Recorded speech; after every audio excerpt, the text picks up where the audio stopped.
क्या अब भी मुस्लिम उम्मा का ज़मीर नहीं जाग सकता? दुश्मन तो आपके सामने खड़ा है और मुसलसल आपकी आंखों में आंखें डालकर आपसे सवाल कर रहा है। इस्राएली फौज के तर्जुमान ने जो बयान दिया है, किसी गैरतमंद मुस्लिम का ईमान और उसकी गैरत जगाने के लिए ये काफी होना चाहिए। इस बयान पर ईरान ने रद्देमल दिया, लेकिन बाकी तमाम मुस्लिम दुनिया खामोश रही। इस्राएली फौज के तर्जुमान डैनियल हॉगरी ने कहा कि हम गजा की पट्टी के अंदर एक वसीओ अरीज जमीनी ऑपरेशन कर रहे हैं। हम बतदरीज आगे बढ़ रहे हैं और हम बढ़ते रहेंगे। हमारी सरगर्मियां मजीद जारहाना होंगी। हम जंग के मराहिल में मजीद आगे जाएंगे और बहुत तेजी के साथ अपना मकसद हासिल करके रहेंगे। इनका मकसद क्या है? इनका मकसद गजा की पट्टी पर से मुसलमानों के वजूद को खत्म करना है। न सिर्फ ये, बल्कि मस्जिद अक्सा पर कब्जा करना है और यहाँ हैकले सुलेमानी को तामीर करना है। अगर किसी मुसलमान का इस पर ईमान जागा या गैरत जागी तो वो ईरानी चीफ ऑफ स्टाफ हैं, जिन्होंने इस पर रद्देमल देते हुए कहा कि इसराइल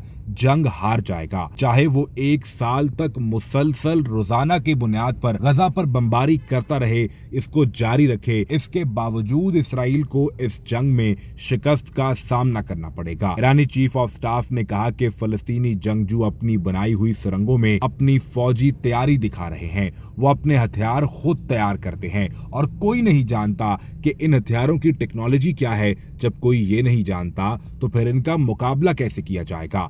इसराइल के खिलाफ वो अपनी कार्रवाइयां खुद डिजाइन कर रहे हैं और किसी को नहीं पता कि हमास और फलस्तीनी जंगजू अब किस नई स्ट्रेटजी के साथ, किस नई प्लानिंग के साथ सामने आएंगे। मुसलमानों का ज़मीर तो न जाने कब जागेगा, लेकिन आप ये अंदाजा कीजिए कि हमास ने खुद से कई गुना बड़े दुश्मन से पंगा लिया। हमास को ये पता था कि ये दुश्मन एक ही झटके में हमें निस्तो नाबूद कर सकता है, लेकिन सबसे पहले जब इस हमले के बाद 7 अक्टूबर को हमला हुआ और 9 अक्टूबर को हमास के सियासी दफ्तर के सरबराह इस्माइल हानिया सामने आए, तो उन्होंने कहा कि हमास की जानिब से इसराइल पर हमला करना ये बड़ा चैलेंज नहीं था। बड़ा चैलेंज ये था कि हम जो हिकमत अमली बना रहे हैं, जो स्ट्रेटजी बना रहे हैं, इसकी खबर दुश्मन तो दूर, हमारे अपनों को भी नहीं होनी चाहिए। कोई ना जान सके कि अब की बार हम किस स्ट्रेटजी के साथ आ रहे हैं, और इसमें वो भरपूर कामयाब भी हैं अब तक।